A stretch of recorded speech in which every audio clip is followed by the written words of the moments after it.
Hello students, my YouTube channel Adarsh study point में आप लोगों का स्वागत है। मैं हूं रविनंदन। आज आप लोग क्लास 10th के चैप्टर 6 के एक्सरसाइज 6.4 का कुछ क्वेश्चनों का सॉल्यूशन देखेंगे जो मैट्रिक बोर्ड परीक्षा में आते हैं। ठीक है, देखिए पहला क्वेश्चन क्या कह रहा है। मान लीजिए त्रिभुज ए बी सी समरूप त्रिभुज डी ई एफ है और इनके क्षेत्रफल क्रमशः 64 सेंटीमीटर स्क्वायर और 121 सेंटीमीटर स्क्वायर है। यदि ई एफ बराबर 15.4 सेंटीमीटर हो तो बी सी का मान ज्ञात कीजिए। तो पहला नंबर में ध्यान ही देना है कि जो दोनों त्रिभुज है वो दोनों त्रिभुज समरूप है। तो सबसे पहले हम फिगर बना लेंगे समरूप का। तो देखिए मान लीजिए हो गया ए बी सी और ये हो गया डी ई एफ। ठीक है, अब इसमें देखिए क्षेत्रफल क्रमशः 64 सेंटीमीटर स्क्वायर, इसका 64 है, इसका क्षेत्रफल 64 है और इसका है 121। ई एफ बराबर 15.4 ई एफ, यानी ई एफ ये दिया है 15.4। तो हमको बी सी निकालना है, ये ज्ञात करना है हमें। ठीक है, क्वेश्चन नंबर 1, माना कि बी सी बराबर x है। चूंकि त्रिभुज ए बी सी समरूप त्रिभुज डी ई एफ, चूंकि समरूप त्रिभुजों के क्षेत्रफलों का अनुपात, हम ये मुख्य बातें में बताए थे। आप लोग वो वीडियो नहीं देखे होंगे तो उसका लिंक इस वीडियो के डिस्क्रिप्शन में दे दिया जाएगा। अनुपात उनके संगत भुजाओं के अनुपात का वर्ग होता है। अब देखिए यहाँ संगत भुजाओं के अनुपात का वर्ग होता है या संगत भुजाओं के वर्गों का अनुपात होता है। ठीक है, दोनों प्रकार से हम लिख सकते हैं। इसलिए एरिया त्रिभुज ए बी सी बाटा एरिया त्रिभुज डी ई एफ ये हो जाएगा बराबर।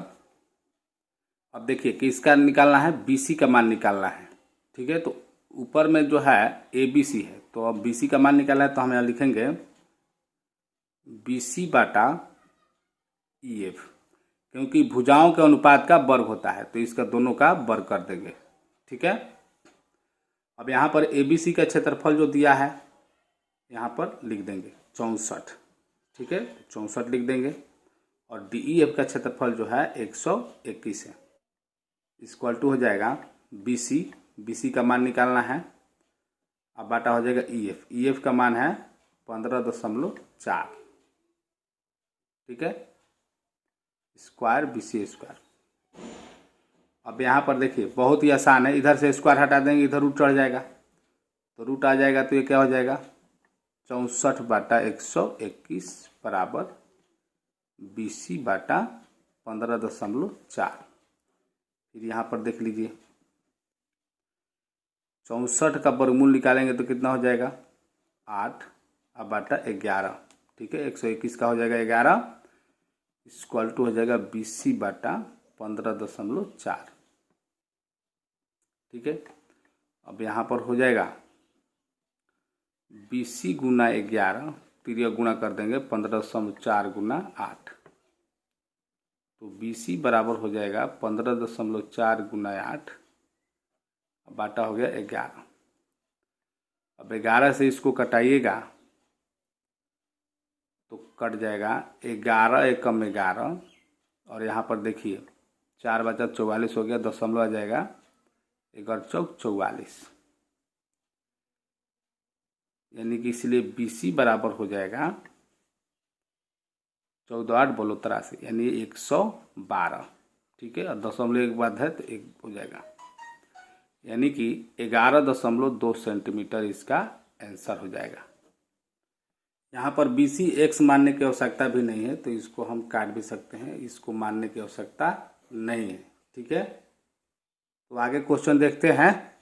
देखिए दूसरा क्वेश्चन क्या कह रहा है कि एक समलंब ABCD में जिसमें AB समांतर DC है कि विकर्ण परस्पर बिंदुओं पर प्रतिच्छेद करते हैं। तो सबसे पहले हम फिगर बना लेंगे, जहाँ पर है AB बराबर 2CD है। ठीक है, तो हम इस प्रकार से फिगर बनाएंगे। देखिए ध्यान दीजिए,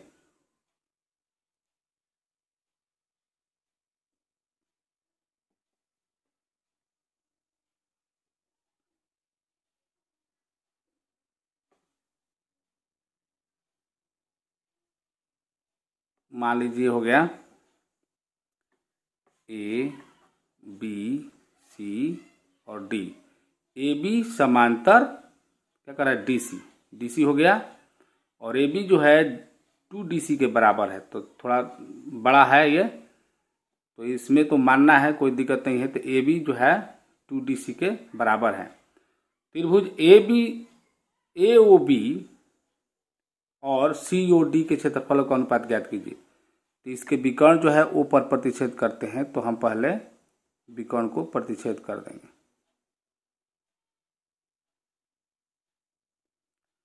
यहाँ पर O लिख दिया। ठीक है, क्वेश्चन नंबर 2, चूंकि ABCD एक समलंब है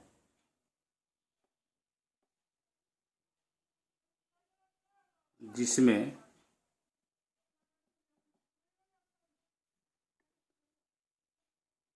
AB समांतर DC है। ठीक है, चूंकि AB बराबर 2CD, जब AB बराबर 2CD है तो यहाँ पर प्रमाण में हमारा हो जाएगा त्रिभुज AOB और त्रिभुज COD में, AOB और COD में कोण ODC बराबर कोण OBA। ODC देखिए ODC ये कोण बराबर कोण ये OBA क्या से होगा, एकांतर कोण से। आप लोग जानते हैं कि समांतर रेखाओं को जब तिर्यक रेखा प्रतिच्छेद करती है तो उसके एकांतर अंतर कोण जो है बराबर होते हैं। ठीक है, ये हो जाएगा एकांतर अंतर कोण से। ठीक है, और कोण O बराबर कोण O।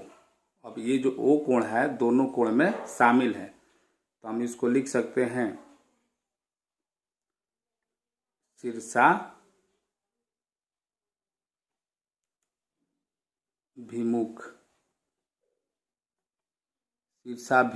कोण से। ठीक है, तो इसलिए एंगल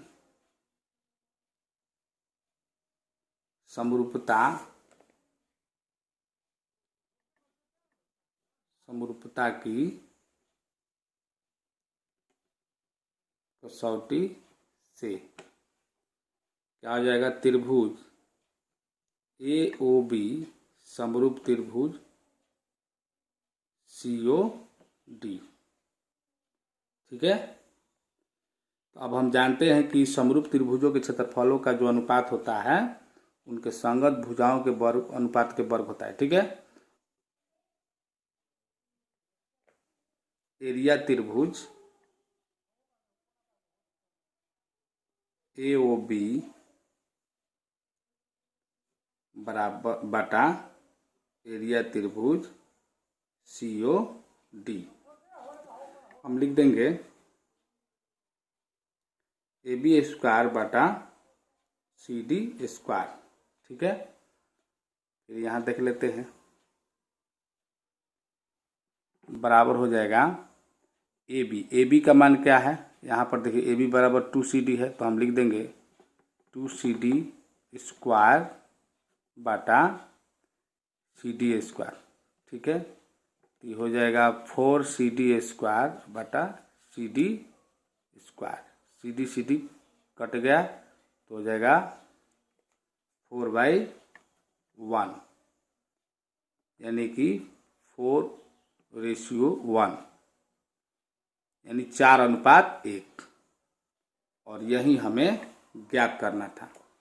यहाँ पर आप कोष्ठ में लिख सकते हैं, चूंकि समरूप त्रिभुजों के क्षेत्रफलों का अनुपात, ठीक है, उनके संगत भुजाओं के अनुपात के बराबर होता है। यहाँ लिख सकते हैं, पहले भी लिख सकते हैं, कोई दिक्कत नहीं। यहाँ कोष्ठ में भी लिखा सकता है, इससे कोई दिक्कत नहीं है। ठीक है, मैं उम्मीद करता हूँ कि आप लोगों को वीडियो पसंद आया होगा, तो लाइक ज़रूर कीजिएगा। अब अगले वीडियो मिलेंगे, तब तक के लिए जय हिंद, वंदे मातरम।